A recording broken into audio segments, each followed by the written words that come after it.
Bienvenue sur la chaîne de l'AVPC pour tous les amoureux du patrimoine Castelfortin. Voici une nouvelle vidéo exclusive pour les adhérents. Nous vous invitons à découvrir deux caves privées très atypiques qui en réalité n'en faisaient probablement qu'une au Moyen-Âge. Ces deux caves visitées fin 2023 avec une délégation de l'AVPC et le cabinet d'archéologie EVA se situent sous deux propriétés voisines actuellement distinctes au numéro 5 et 7 rue de l'Église, tout près du Jardin des Rosiers et du château Marly. Démarrons notre visite par la première cave, celle du numéro 5, accompagnée par Jean-Luc Bonnetin, son propriétaire, qui nous ouvre exceptionnellement les portes de sa cave. Remarquons combien l'accès se fait en pente douce, avant d'aboutir sur un couloir qui semble avoir été bouché. On est chez les voisins. Comme ça, mais il y a aussi des parties perpendiculaires. Dont je sais pas. Comme des cellules qui partiraient. Ouais, alors qui vont pas très loin, mais oui, Okay. c'est ça. Ah, le bout qu'on en voit en tout cas. Bah, peut-être que c'est peut-être exactement la même chose en fait de l'autre côté. Hein. C'est peut-être pour stocker plus facilement plus de choses. J'en sais rien. Voilà. On dirait que vous c'est l'accès. Et voilà. ça prolonge. Ouais, peut-être qu'après ils ont percé un autre accès. Je sais pas. De l'autre côté. Ouais, je sais.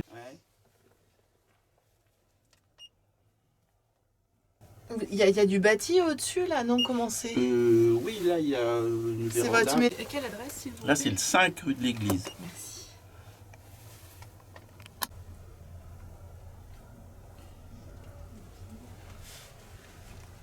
Récupérer d'eau ici, quoi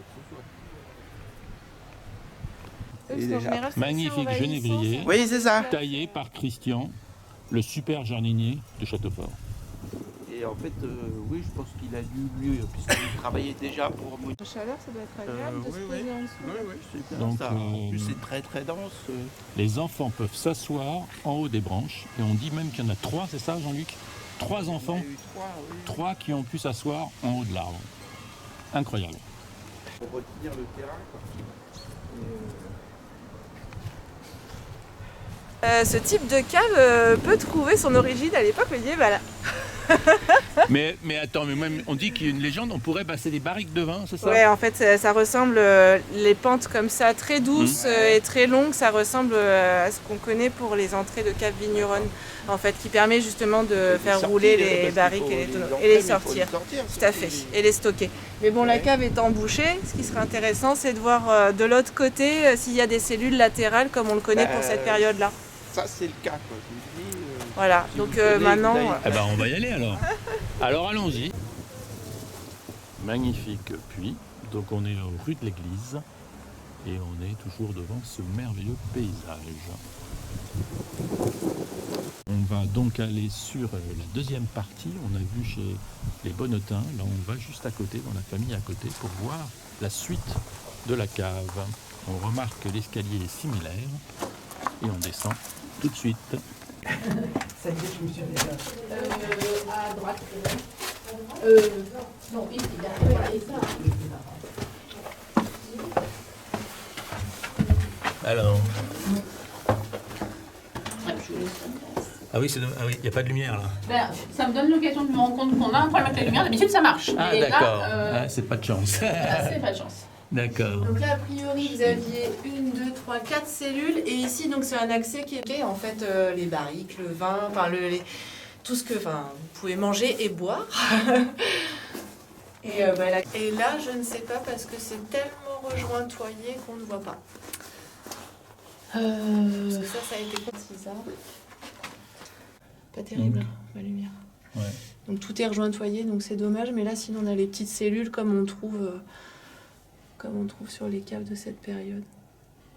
Donc là, on serait sur quelle période là Là, pour le moment, alors j'ai pas les nervures auxquelles je m'attendais, qui auraient permis de dire que c'était le Moyen-Âge. D'accord. Là, on est plutôt sur du 15-16e aussi. Mais plutôt fin du Moyen-Âge, on n'est pas tout à fait sur des caves modernes. Donc fin du Moyen-Âge.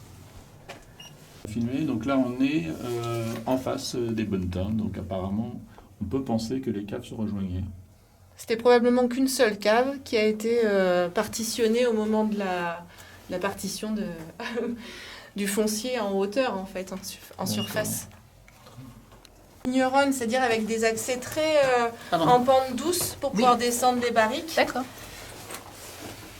On avait de la vigne dans la région. Oui, il y a notamment de la cave qu'on a fouillée dans la rue de Trappes. Cave qui est 13e siècle avec des belles nervures. Ok. Et c'était propriété du chef de la Perruche qui avait aussi des vignes. D'accord.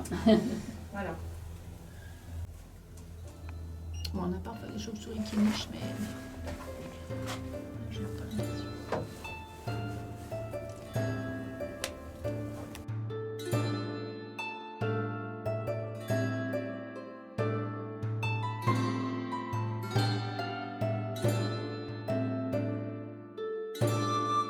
Après avoir pris toutes les mesures, EVA a réalisé un plan des 2 caves adjacentes unifiées. Le plan de la cave en croix de Lorraine avec sa 4 cellules n'est pas sans rappeler le format observé aux 4 rues de Trappes, même si ici aucun palier ou voûte d'ogive n'est présent. Néanmoins, la présence de voûtes d'arêtes, certes largement recouvertes d'enduits cimentés, marque a priori pour nos archéologues une construction médiévale.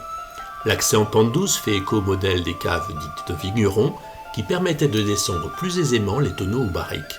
D'ailleurs, la maison suivante au numéro 9 de la rue de l'Église porte le nom évocateur de Saint-Jean-des-Vignes. Enfin, vous noterez qu'une rue du village porte le nom de rue Montonneau, qui rappelle sans conteste un passé de vignoble. Mais ceci est une autre histoire, que la VPC ne manquera pas de creuser en 2024, avec vous et pour vous. Alors à très bientôt pour une prochaine découverte de notre histoire castelfortaine.